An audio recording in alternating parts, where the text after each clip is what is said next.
Hi, it's Jane O'Halloran, founder of Anxiety Escape the Cage. Welcome to this live video. So, um, what I wanted to talk about was how to stop anxiety. Um, Anxiety is a thief. Anxiety robs you of your peace of mind, your joy, your well-being. It robs you of your relationship with yourself and with other people. Um, it robs you of your life, really.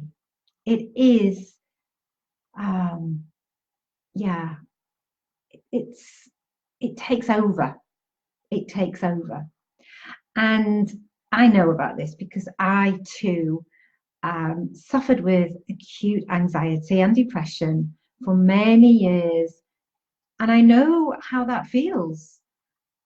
I know how it completely takes over your life, how it stops you living your life, how awful it feels. And, there are times when anxiety, it tries to sneak back into my life. It tries to sneak in and find a home. But I'm on guard to that. I'm aware. And I'm like, nope, you're not setting up home. You might come fleetingly through. You may even stay for an hour, sometimes maybe a day, but that's it. You're off. You're not staying. You're not making yourself comfortable here. Because, I found a way to stop that anxiety settling within me, to release whatever it was that was causing that anxiety. So, how do we stop anxiety? Now, I'm not talking about if you have a psychiatric condition or, something, that where you do definitely need specialist help or medication. I'm talking about generalized anxiety.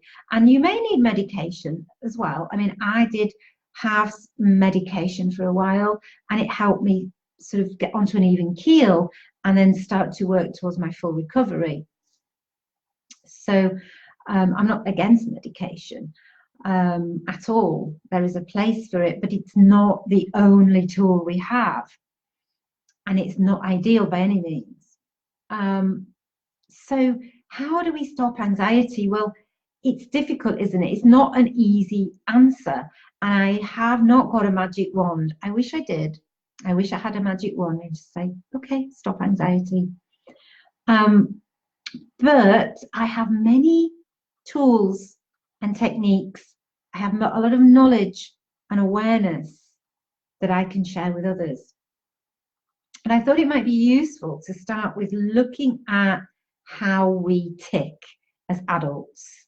Because until we understand what's going on with us in our minds, in our brains, it's very difficult then to look at how do we, work with ourselves? How do we stop this anxiety? So anxiety, okay, so how do we tick?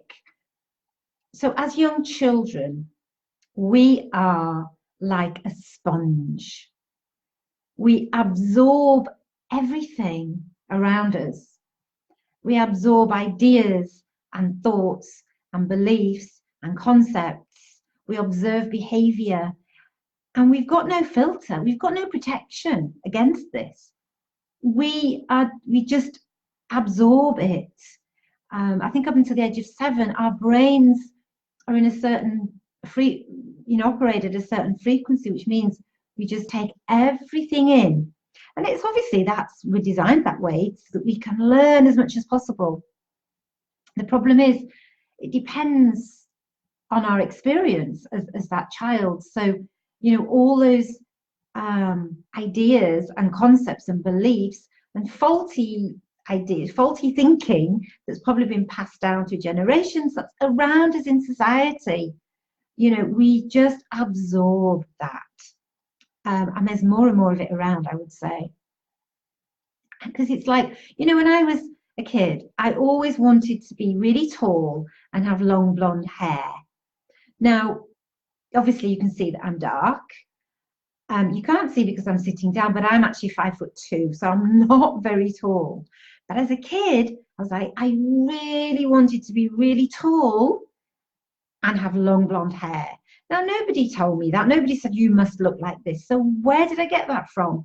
Because I absorbed that was the society's idea of beauty. That was the ideal, the Barbie doll. That was society's idea of beauty, and I wasn't that, but I wanted to be that. And that's just a small example, because there are lots more things, but we absorb these ideas. And also, there'll be times as a child where we're upset and we don't get comforted, where we're scared and we don't get reassured, where we need somebody to be there for us, and maybe they're not there in the way that we want them to be, in the way that we need them to be, in the time scale. And there's no blame here at all to our caregivers, because our caregivers were doing the best they could. But there will be times as a child where we don't get our needs met, and for some people that happens more than others. And what often happens when we feel we're really not getting our needs met on a deep emotional level, we come up with the idea, one, that the world is a little bit of a frightening, scary place, and we tend to blame ourselves. We tend to think, oh well, if only I was nicer, if only I maybe shouted louder, if only I was better, if only I behaved better, whatever, then I would get that nurturing that I need. And we do that because if we put that blame onto the caregiver, that's too scary as a child, because our caregiver is our security in the world. And we rely on that person. So we have to kind of see them through these rose-tinted glasses for our feeling of survival, because we rely on them for our survival. So instead of thinking, well, that caregiver's a bit rubbish, we think it's us. So we have all these feelings and these thoughts with this complex mix. And the problem is, what happens is we come to all those conclusions. We come up with strategies for coping as children. So we might come up with a coping strategy that thinks, I'm going to just stay quiet and not ask for anything, and then I won't get disappointed. Or I'm going to just shout louder and louder till somebody hears me. Or I'm sort of, we put up a barrier, because it's like, well, if I don't think about how I feel, then I'm not going to get hurt. And these are all going on under the surface subconsciously, but we create these coping strategies as children. And then the problem is, we take all of that, everything I've just talked about, we take all of that and we bring it into adulthood with us. And it's unexamined. It's quite incredible, really, isn't it? We never learn about this stuff. So it's all these unexamined thoughts and feelings and beliefs and coping strategies that are going on under the surface. And that's what causes our anxieties. And for some people, it's the complex mix of all of that is just more than we can cope with, and it leads to that anxiety.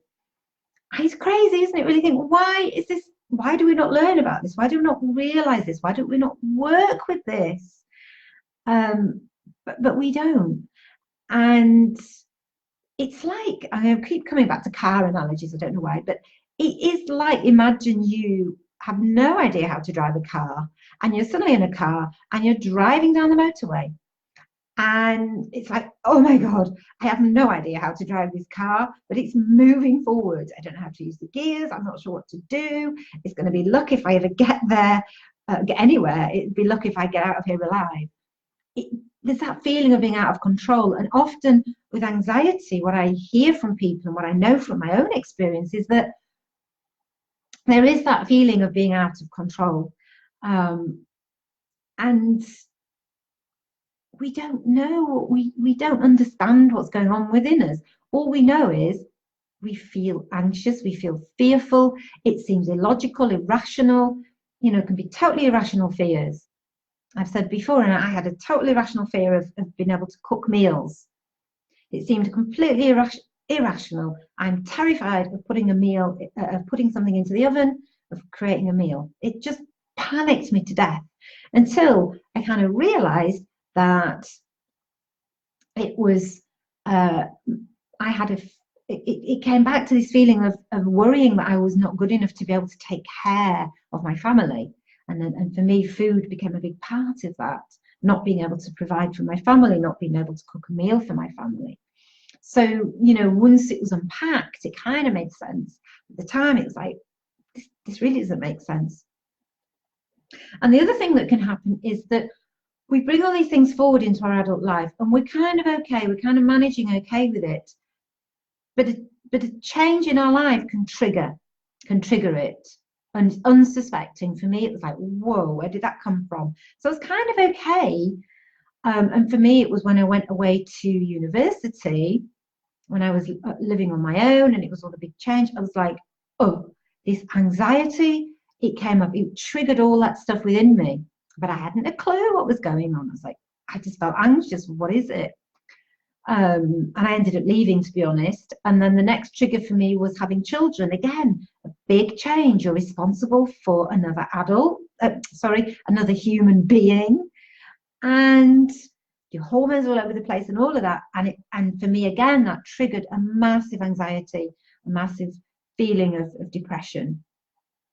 So it's like we manage okay. It's like we're just balancing, and then a big life change can bring that up. So you might relate to that. And another big life change can be the menopause. Because we know I think most of you in this group are around that age. It's a big change in life, isn't it? You've got the menopause going on. You've got all those hormonal changes. If you've got kids, you've got your kids growing up. They no longer need you in that same way anymore. They're going away to do their own thing in life. Perhaps relationships are breaking down. Perhaps, we're losing our parents, and suddenly life is just different, and the landscape can look very, very different. And that, again, can trigger this anxiety. That's just stuff that we've not dealt with. It really is stuff we've not dealt with. So actually understanding that is really helpful, because I want you to know there's nothing wrong with you. If you're suffering with anxiety, there's nothing intrinsically wrong with you as a person. Hi Mandy, hi Sylvia. If you've only just joined, we're 13 minutes in, so welcome. Please go back and watch the replay to get the full gist.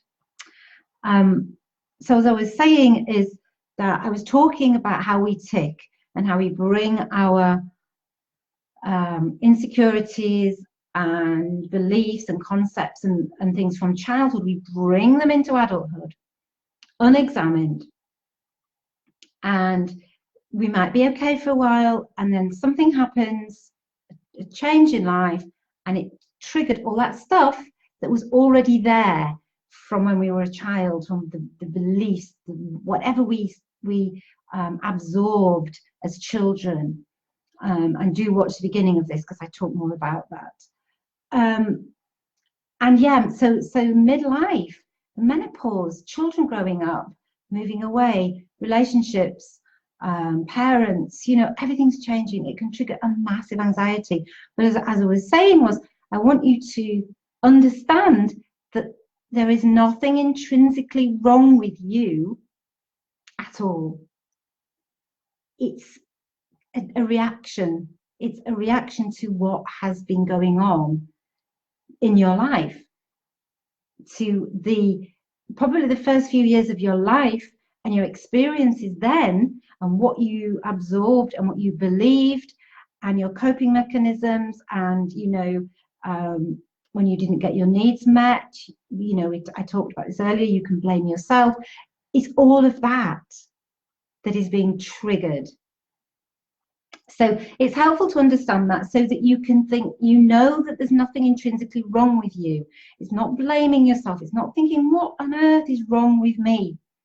I can't do this, and I can see other people and they're fine and I'm not. Because believe you me, there are many people who are suffering from anxiety, and you may not even know.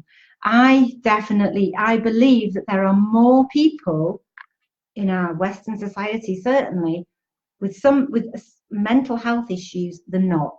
Because how can we get through life without that? Really, it's very difficult to get through life without having some kind of mental health issue. And it's like physical health. We all go through life. Some of us, we get flu, we get cold, some of us has a bad knee, a bad back, a bad hip.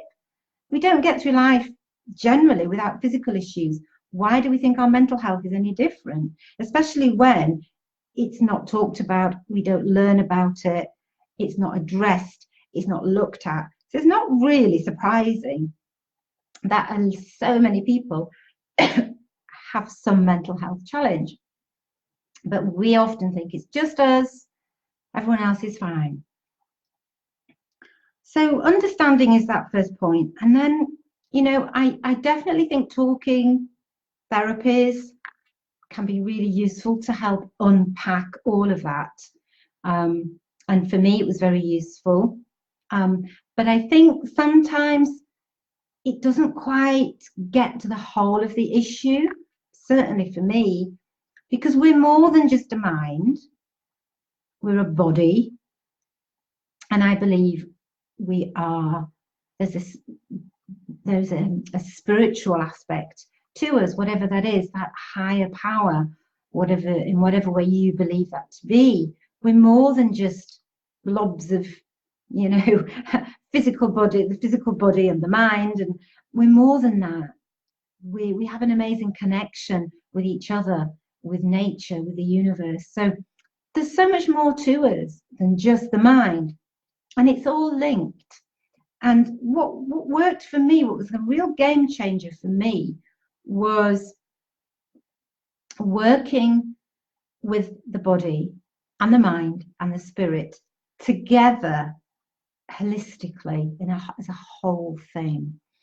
And you can often, you know, get through working in that way with the body and with the spirit as well as the mind.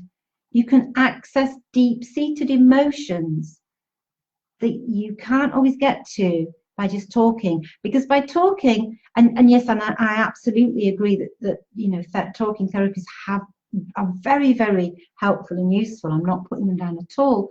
But there's another element to us. And sometimes for many people, it's hard to get underneath what's going on because we've built up these layers of protection.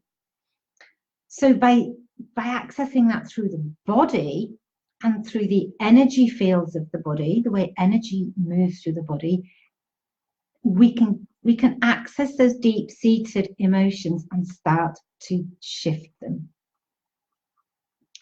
And that is what I find so exciting what worked for me, and you know, what works for the people I work with, is that you don't always have to talk about and bring up all the stuff that's really painful. You kind of bypass it in a way, and you work with the whole of who you are, and that starts to shift these patterns that are within us.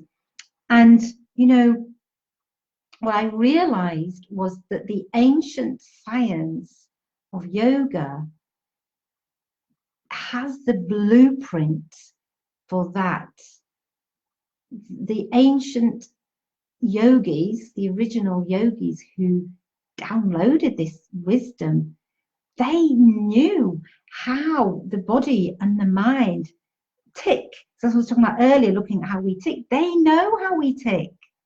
They know, and it's quite incredible because this ancient knowledge can be so relevant to our modern life. But they knew, they talked about the battlefield of the mind, but they mapped how energy moves in the body, and actually everything is energy.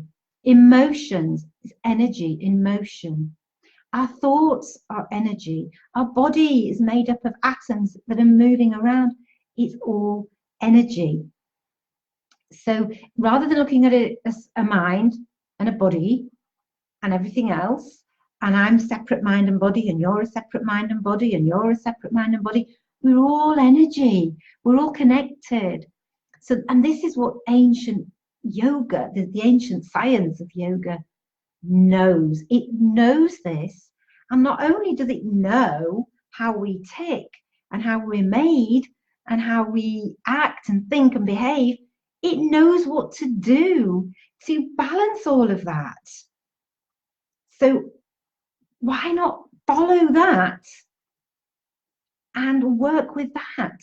And you know, I think there's a bit of a problem when I talk about yoga.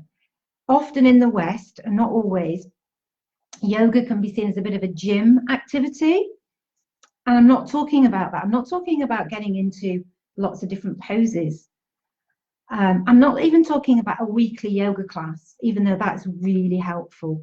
What I'm talking about is diving in deeply into the science of yoga. And that includes working with the breath, working with meditation, working with the mind, working with energy, working with the spirit. It's deeply, deeply transformative. And it's been used in war zones, you know, for de-traumatization work, because it's so powerful. It's really powerful, and yet it's simple. It's at its root, it's really quite simple. So the ancient yogis gave us the blueprint of how we work and the answer to how to balance all of that. Because once we balance our energy systems, our thoughts, our body, the anxiety goes away, because our anxiety is to do with all of the programming that we've come up with. We decided as a small child. That's what anxiety is caused by, this faulty programming and this faulty belief that we are separate somehow from everything and everyone.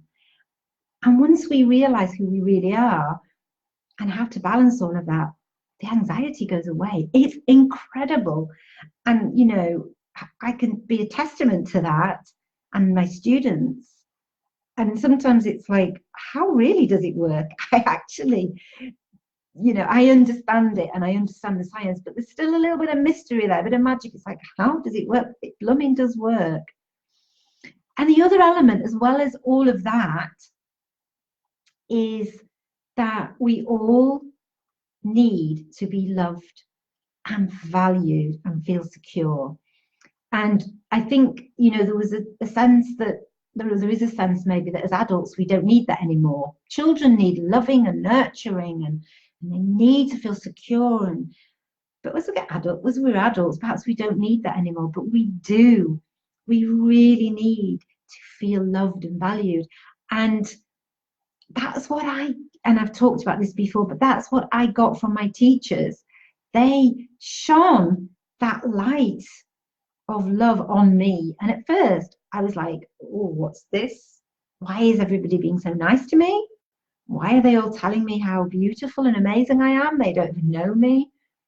But the thing is, from that beautiful spiritual perspective, everybody is amazing just because you're human, not because of what you've done or haven't done. But you have something in you that shines. You have a light inside you. You have this love inside you, and you don't, you know, most of us, I didn't know it was there at all. But what happened was, as my teachers, sorry, I'm coughing, getting a bit carried away, as my teachers shone that light on me, I started to get a glimpse of it through their eyes. And that was absolutely transformational for me, because I'd never felt that love. I'd really never felt that love for myself, from myself or from anyone else, which is quite sad, really. But I think that's just the society we live in. But when you're with somebody who can shine that light on you, And then you get to see it yourself. And that's the thing. So you don't need them to keep shining that light, because you start to see that light's already there. And so what I do when I work with people is I shine that light. And within that, we work on shifting that energy, because that's what it's about, really. Shifting that energy so that we reprogram. And it really is a powerful mix, I have to say. It's a very, very powerful mix. And that's why I'm passionate about sharing it with people, because it made such a difference to me. Oh my goodness, you know, I really don't know where I would be if I hadn't found that path.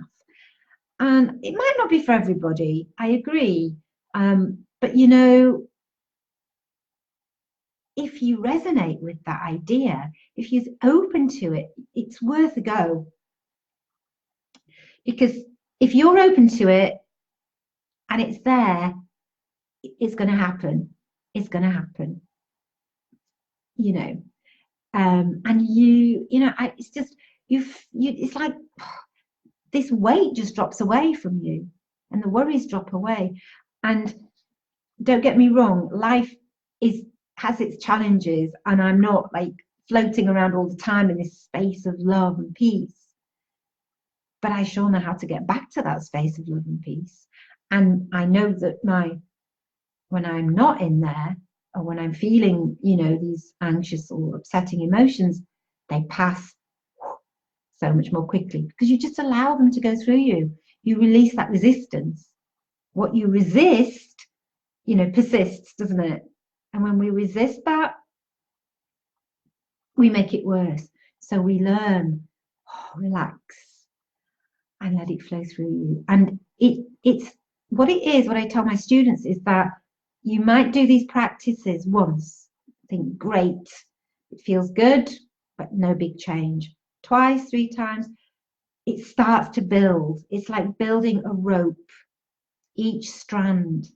So you build, and you get this rope, which is strong, and you can hold on to that rope, and that rope is kind of going to pull you up out of your anxiety, out of your pain. And it's there, and it's real. So I think I've probably talked for quite a while now. If anyone's got any questions, feel free to ask. If you want to get in touch with me and talk about how we can work together, just get in touch. I'd love to hear from you. And Mandy and Sylvia, thank you for joining me. I think that's it for today. Thanks for joining me. And I'm hoping to do these videos quite regularly. So let me know if there's any topics you want me to cover, or any questions you want me to address. And otherwise, I will see you on the next video. Love and light.